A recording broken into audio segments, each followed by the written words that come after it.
Hey everyone, it is Monday, May 13th. You're listening to the Mo.news podcast. I'm mo.news. And I'm Jill Wagner. This is the place where we bring you just the facts. And we read all the news and read between the lines so you don't have to. I hope everyone had a wonderful Mother's Day. Jill, how was yours? It was great, actually. We hosted here, but it was very low key. My family and my husband's family came over. Multiple moms. Just a lot of fun. Multiple generations of moms. Yes, it was awesome. And my daughter woke me up and she was so excited. It was Mother's Day because she had a gift for me. And she was like, I was exhausted, but I got out of bed because it was Mother's Day. And my husband and I were laughing. We're like, you could have slept. It would have been okay. It's a Sunday. I saw you posted on Instagram. Your daughter was asked, what does mom do for fun? And she wrote down work. We do have fun. I'm glad that she thinks that I do this, in my free time for just enjoyment. Yes. But she also said that I read to her for fun. So I appreciated both answers, actually. And how was your Mother's Day? And more importantly, Alex's first Mother's Day. Wonderful. It was a wonderful day. I mean, New York City, the weather was not ideal, rainy and 50 degrees. But beyond that, it was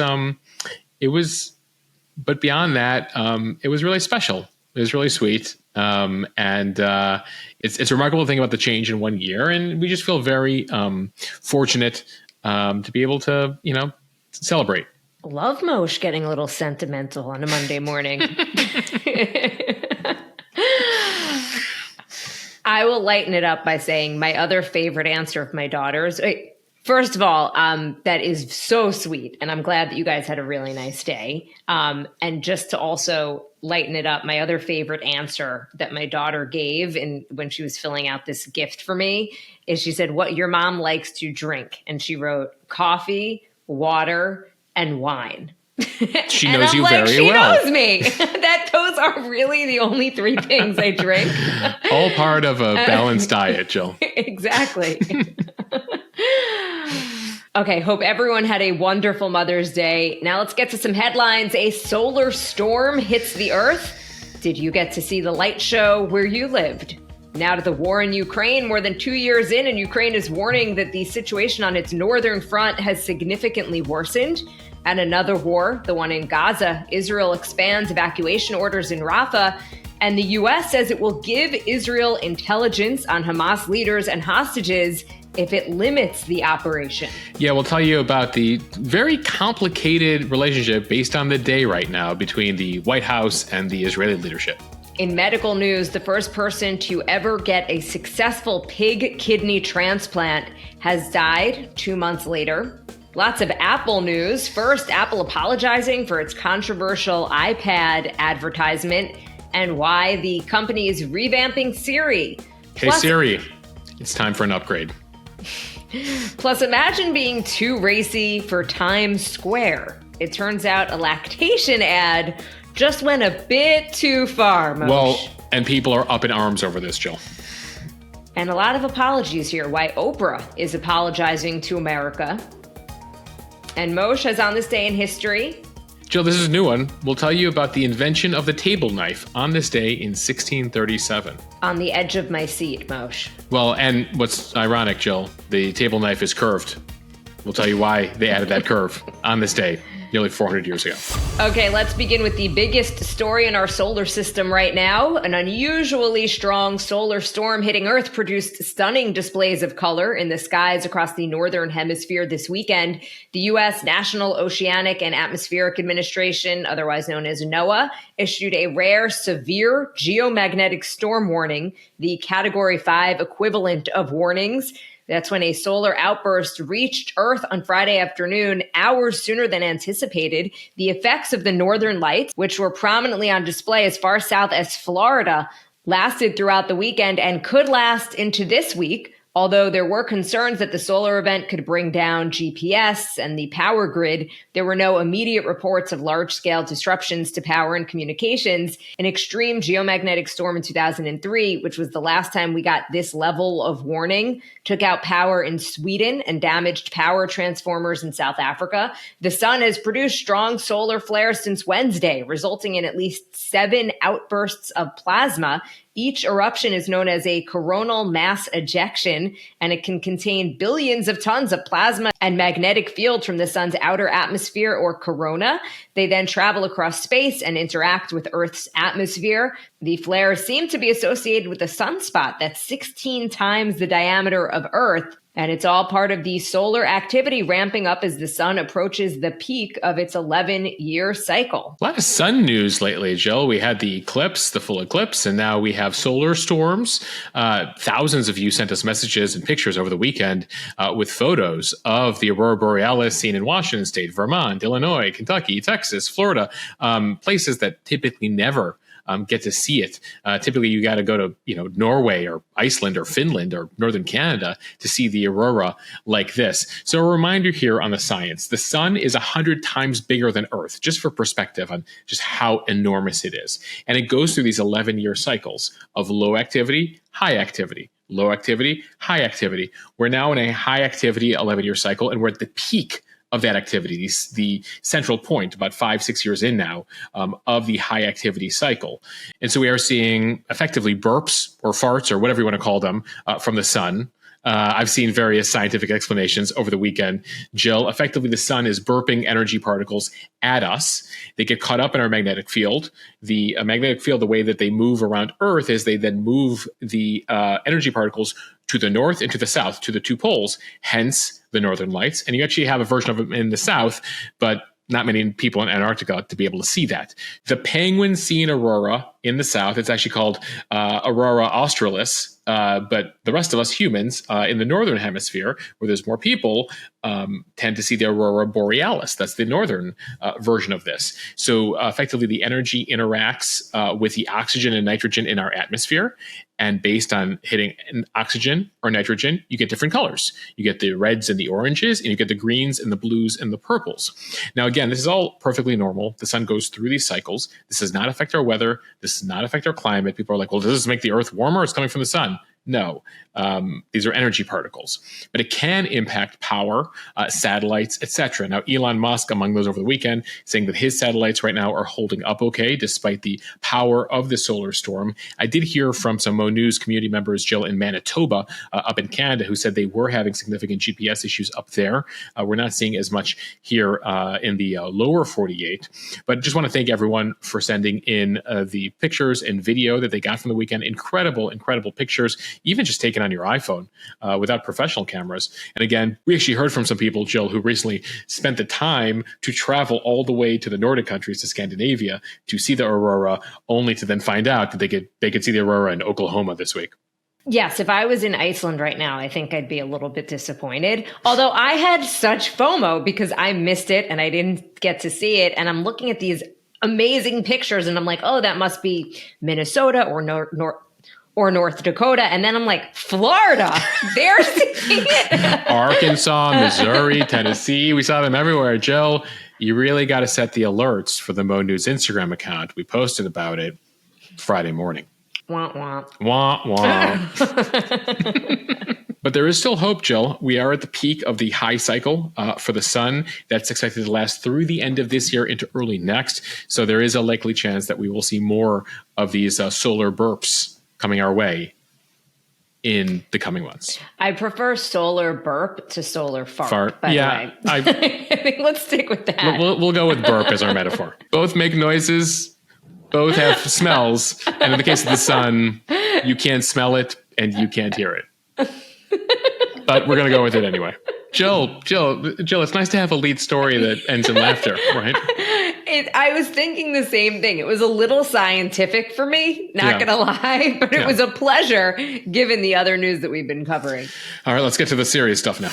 Okay, let's turn our attention to the ongoing war in Ukraine. It hasn't gotten as much attention in recent months given the other war in the Middle East, but it's now in its third year, and the Russians do not appear to be letting up in their invasion. Russian forces continuing their advance into northern Ukraine this weekend.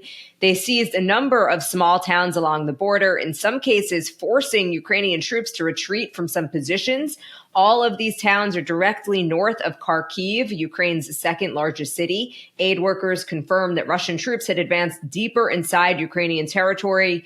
and were now threatening several small towns on the outskirts of Kharkiv. The last time they were battling over that city was at the beginning of the war in 2022, when the Ukrainians quickly pushed them back.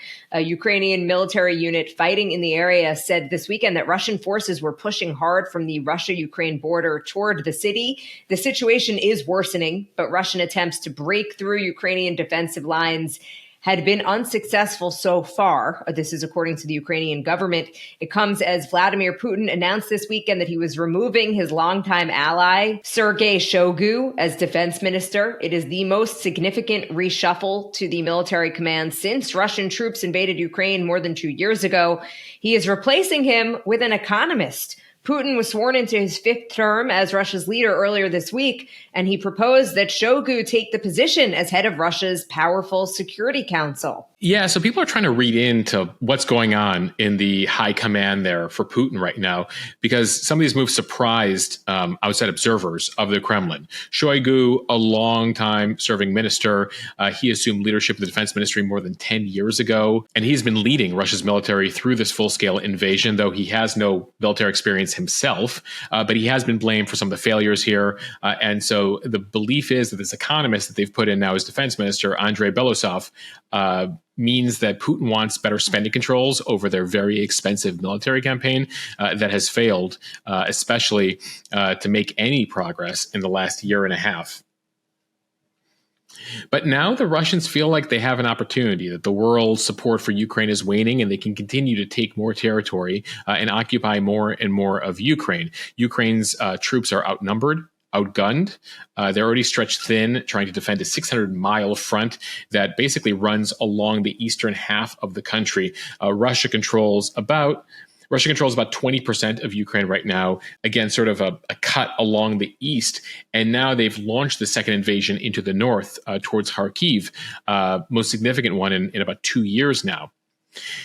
Remember, we told you last year that Ukraine launched a counteroffensive. They had high hopes for it. It did not make much progress. They were literally gaining like football field by football field, really, when you look at it. And then, of course, there was the delay in U.S. aid going nearly 9 months. And the Ukrainians were literally running out of bullets and missiles because of their dependence on the U.S., while they also get aid from Europe, very dependent on the U.S. And so now the U.S. has approved that aid. That's still going to take time to come in.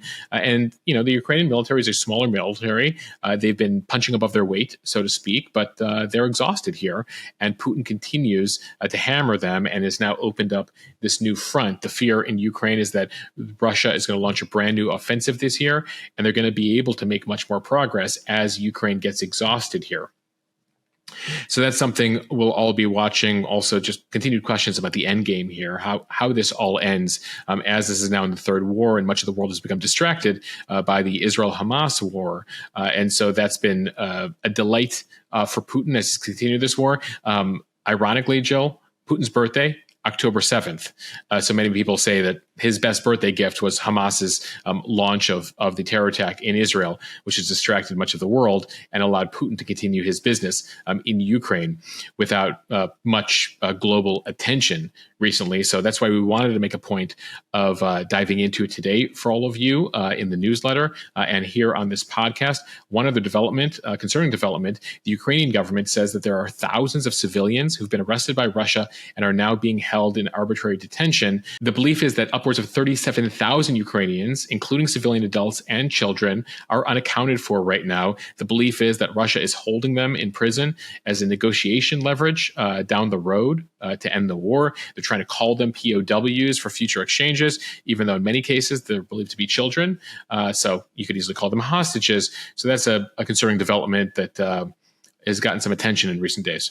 Time for the speed read. Now to the latest in the Middle East. This from the Associated Press. More than 300,000 Palestinians have fled Rafah as Israel expands operations in a bid to eliminate what is left of the Hamas terror group in southern Gaza. Israel issued new evacuation orders around Rafah Saturday as its forces pushed closer to the city's center. Israel is, though, under heavy pressure from the U.S. not to conduct a full-scale assault in the city where more than 1 million displaced Palestinians have been sheltering. We told you last week about President Biden's warning that he would withhold some weapons, and it comes as new battles broke out in northern Gaza as Hamas returned to some towns that were previously cleared out by the Israeli army.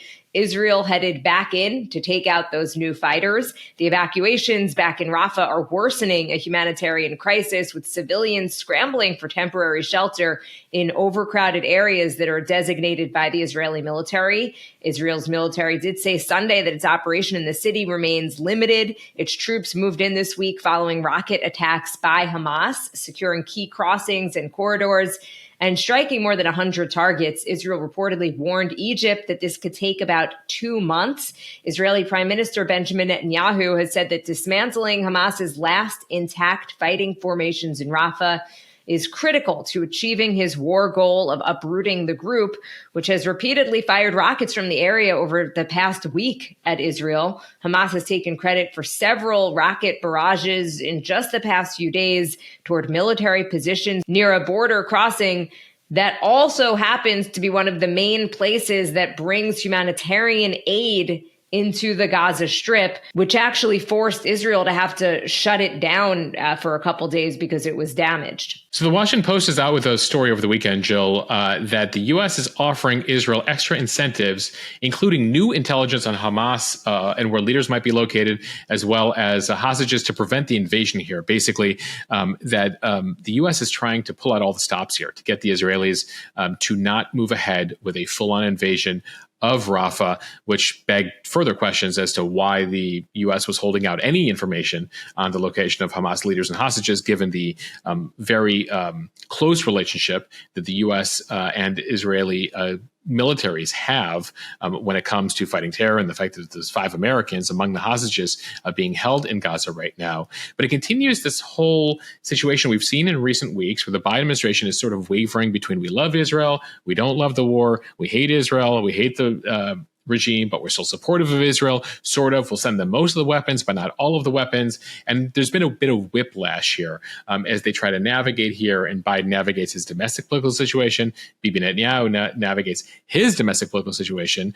Bibi and Biden hate each other's guts, and there's just a lot of levels of complexity here. And it does come as on Friday, late Friday, we got a new report that is the latest indication of the U.S. trying to thread the needle here. The Biden administration putting out a mandatory report to Congress about several countries that get U.S. weapons. So in this case, it included Iraq, Ethiopia, Ukraine, Nigeria, and Israel. It goes through a State Department analysis of how they feel they're using their weapons. Are they using them legally? Are they using them as intended? So as far as the Israelis are concerned, the Biden administration in the report says that the Israelis may have potentially violated international standards in failing to protect civilians in Gaza, but they don't have specific evidence or proof that would justify withholding military aid here. So they indicate they think, but they don't have proof. The State Department writing in a written report that Israel has the knowledge, experience, and tools to implement best practices at mitigating civilian harm, but it believes, the State Department does, that the results on the ground, including high levels of civilian casualties, do raise substantial questions as to whether the IDF is making sufficient use of those tools. Among the reasons as to why they don't have proof here, they blame Israel for giving them partial evidence of what weapons were used where. Then they also blame Hamas, the fact that they control the war zone, they're operating in civilian areas, they're using human shields. And they do argue that, the State Department does, that the situation that Israel faces may be one of the most difficult war situations that any modern country has faced in fighting in this dense urban civilian area. The U.S. government adds in the report again that they believe the Israelis could do more to protect civilians. At the same time, they find that Israeli assurances that they're using U.S. arms consistent with international law are, quote, credible and reliable. And again, so they have concerns, but at the same time, they say we're going to continue to allow the flow of U.S. military aid. But Moshe, do you have any insight into kind of that question that I saw a ton of people asking you on Instagram? It's a question that I had as well, which is if the U.S. does have information about the whereabouts of especially the hostages, as you point out, they believe 5 Americans are still being held in Gaza. Why would they be withholding that information? So, again, this is a Washington Post report, so it's unclear who was leaking this, with what intentionality, and how much knowledge they had. But let's keep in mind the following. Even among the closest allies, the US and the UK, the US and Israel, the US and France, there are still some secrets that are still kept. You do not reveal everything you have, because that also shows whoa, they know that. Where do they have microphones? Where do they have people placed? So the U.S. and Israel have already described that the relationship they have in recent months, as far as this war is concerned, is unprecedented in terms of the cooperation. So it's unclear here exactly what this additional intelligence is, what it pertains to in Gaza that wasn't already being shared with the Israelis. What special access are they promising the Israelis that, again, for whatever reasons, were not being shared? That is still unclear at this point. And I imagine officially from the White House tomorrow, we'll get denials being like, no, of course we're sharing everything. So we still have to wait to hear what that is. But again, allies spy on each other, allies withhold information from each other. So we may never know what the U.S. is withholding here, but clearly the U.S., again, pulling out all the stops, trying to figure out ways to incentivize the Israelis not to go into Rafah and create a further headache for the Biden administration, especially if there, inevitably will be additional civilian deaths and potential, big accidents. They're sort of building to a moment where inevitably in war, you're going to see some incident and the U.S. is going to tell Israel, we told you so. You hit a school. You hit a group of whatever. You saw it with the World Central Kitchen. Now, we should note that State Department report on Friday did make a point of saying they do not believe the Israelis are intentionally killing civilians, but they don't think the Israelis are doing enough to protect civilians as this war continues. One other note, there were a number of stories this weekend about Yahya Sinwar. He's the leader of Hamas in Gaza. He was the mastermind behind the October 7th terror attack. He has now spent 7+ months underground, allegedly, according to intelligence folks, surrounded by a number of hostages to keep himself safe.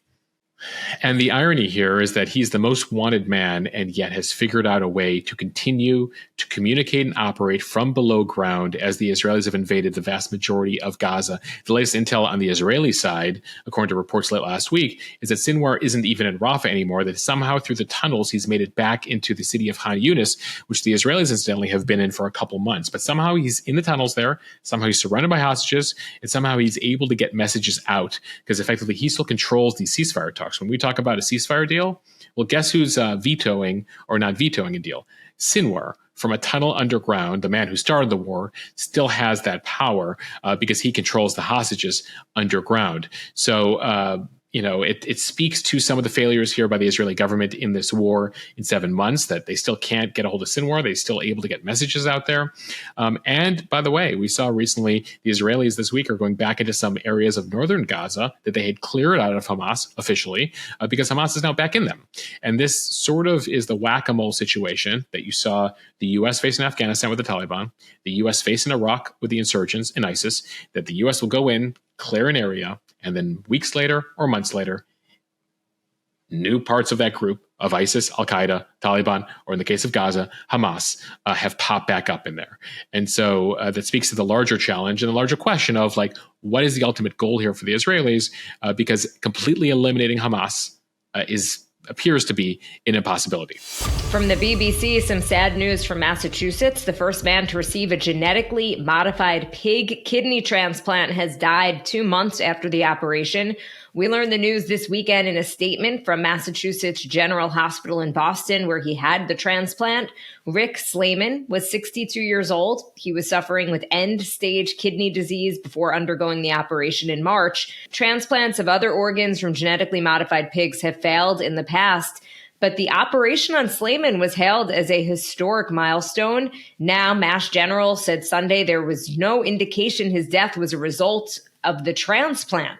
In addition to kidney disease, he also suffered from type 2 diabetes and hypertension. In 2018, he had a human kidney transplant, but it did begin to fail after about 5 years. So we told you about this back in March. Following his pig kidney transplant, his doctors confirmed that he no longer needed dialysis after the new organ was said to be functioning well. That operation back then took 4 hours. Researchers made 69 edits to the pig's genetic code to reduce the risk, they said, that Slayman's immune system would attack the transplanted pig organ, that basically it would be deemed an outsider and that his immune system would attack it. Again, the doctors here saying that he did not die because of the transplant. He died due to other reasons, though they haven't been specific yet. His family saying, Slayman's family saying, they're deeply saddened about his passing, but they do take great comfort knowing he, quote, inspired so many. They thanked his doctors and the medical staff who surely did everything they could to give him a second chance. More than 100,000 people are on the national waiting list for a transplant. Many of them kidney patients. Thousands die every year before they get a transplant. And that's why they're really working on what they call xenotransplants, where they bring in an organ from an animal into humans. They've been working on this. They had more trouble with pig hearts. They had high hopes for pig kidneys. They do see this still as a, quote, beacon of hope, the hospital says, that they can continue to develop this because of just the number of Americans who are in need of kidneys every year. From the Wall Street Journal, you may have seen this ad on our Instagram page. Apple apologized late last week for an ad that depicts an array of instruments, art, and other tools being crushed and reveals a new iPad that can help you do all of that stuff instead. After criticism, Apple says that the commercial fell short of the company's standards. The ad depicted a studio. It was filled with musical instruments, a record player, cans of paint with vibrant colors, and other items being physically crushed by what appears to be a giant compressor. And then when the compressor lifts, an ultra-thin iPad is all that remains in place of the tools. Apple's vice president of marketing communication saying in a statement, creativity is in our DNA at Apple, and it is incredibly important to us to design products that empower creatives all over the world. Our goal is to always celebrate the myriad of ways users express themselves and bring their ideas to life through the iPad. We missed the mark with this video and we are sorry. The company does not plan to run the ad on TV anymore. Some critics noted that the Apple ad is a rare fail from a normally flawless advertiser. One former marketing exec noting that for a brand that, quote, elevates creators, this Apple ad that celebrates destruction, it is heavy-handed and nihilistic. Yeah, Hugh Grant, the actor, actually wrote on Twitter, the destruction of the human experience, courtesy of Silicon Valley. He is a known curmudgeon, however. So I will say that we asked our audience on Instagram, we had about 14,000 people vote the following categories. I liked it, but understand why people didn't. I liked it, but people are too sensitive. I hated it, and meh. Meh won 41%, so that's how many people just are like, I don't really care. 45% of people liked it. Of those, 2/3 said people are too sensitive. 1/3 said, I understand why people don't like it. And 14% of people, one out of 6 mo.news community members hated it. And you did hear when I went to the comments, Jill, a lot of them were, musicians or artists. They felt specifically targeted by this ad. Did you get a chance to watch it? I did. I think I fall in the meh category. Got it. I didn't love the ad. I thought that it was kind of like saying the quiet part out loud, that these devices are literally taking over every aspect of our life and not in a good way.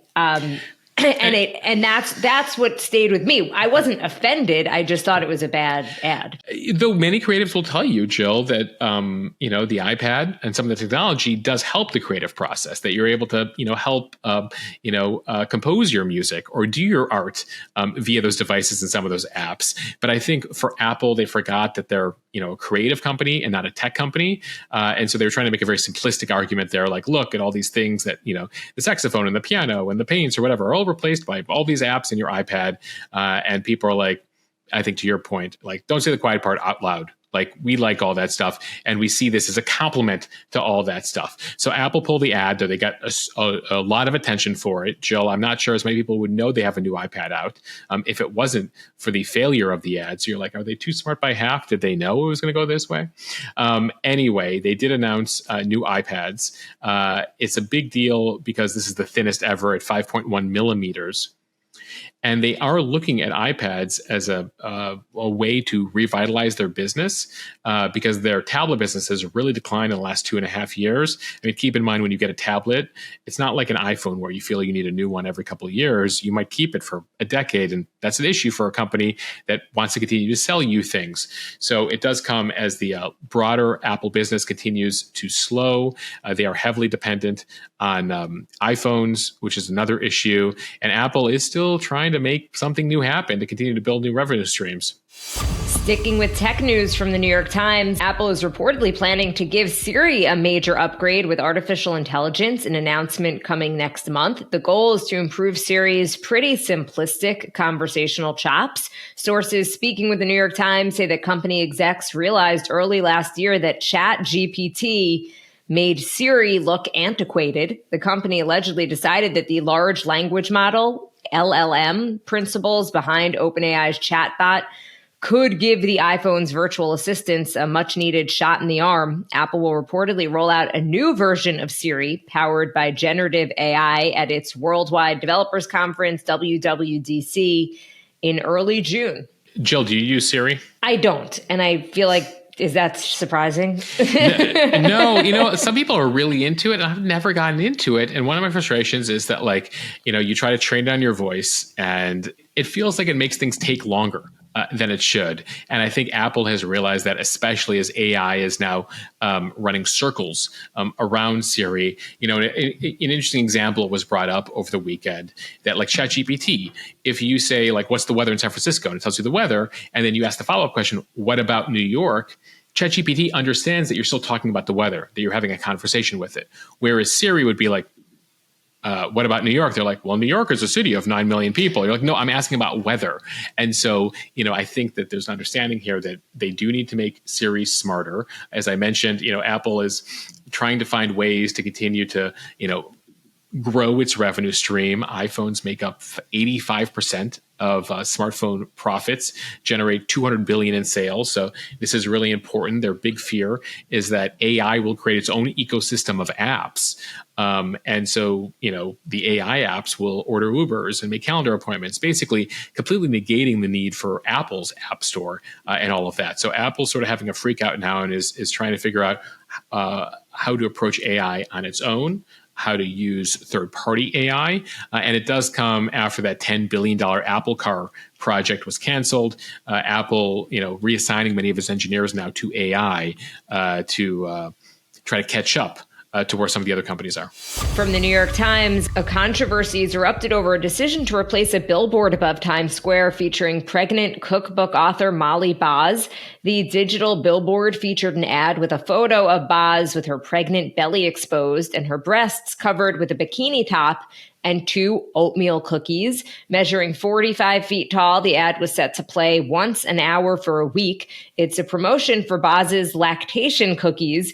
That's a recipe to stimulate milk production that she developed with the breastfeeding startup Swell. The tagline on the billboard read, "Just add milk." 3 days after launching, it was pulled out of the sign's rotation. Clear Channel Outdoor, which operates the board, said that the ad violated guidelines on acceptable content. It was replaced with another image from the campaign. The new photo shows her perched on a kitchen countertop in jeans and a crop top, eating one of her cookies. Yeah, so the promotion is up now with a different photo, but it caught the attention of Molly and a whole bunch of folks over the weekend, Jill, who called out the double standard for pregnant women in Times Square and around the world. Notably, Times Square, if you've ever been there or you're familiar with it, is well known for running very provocative underwear and lingerie ads. There's actually several up right now, including a spread of a man in his boxers and some photos of a woman with her hands down his pants, a couple feet away from the Molly Baz billboard that was up. That again, she was in a bikini top holding up 2 cookies. And the call out here from Molly on her Instagram account and others is that it's a double standard that persists, that a sexualized breast is acceptable, but a nursing or lactating one is not.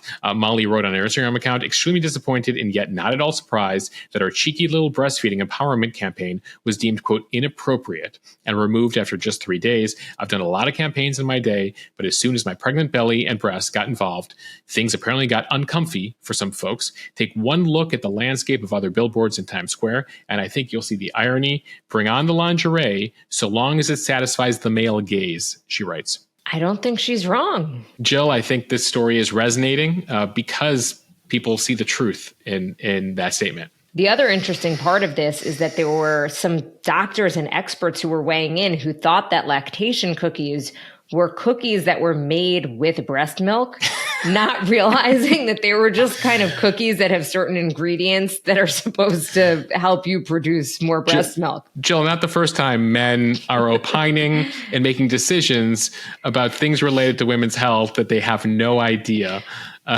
what they're talking about. By the way, I can understand why you would think that, but just before you weigh Google. in, just Google is your friend. it. Not Siri, Google, or ChatGPT. Sometimes. And finally, from NBC News, Oprah Winfrey addressed the role that she has played in perpetuating diet culture over the years. In a recent live stream, she spoke to an in-person and virtual audience at a live stream for Weight Watchers on Thursday. She discussed reaching a, quote, pivotal moment in the way we talk about and the way we think about our bodies. The billionaire took a moment to speak about her own role in diet culture over the years. She says, I want to acknowledge that I have been a steadfast participant in this diet culture through my platforms, through the magazine, through the talk show for 25 years. Yeah, she talked about her regrets here, Jill, that she's been a contributor to this. She cannot tell you how many weight loss shows, makeovers she did through the years. She says that one of her biggest regrets was a famous episode in 1988 where she rolled a wagon full of fat on stage. She called that episode among her biggest regrets, saying it sent a message that starving yourself with a liquid diet and set a standard for people watching that I nor anybody else could uphold.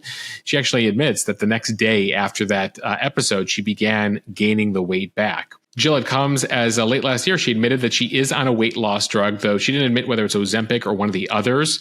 At the same time, though, she continues to participate in it, but she is admitting that, all these years promoting stuff, she always fluctuated in her weight, that she feels she put out a bad message to women. And so, interesting admission here from Oprah.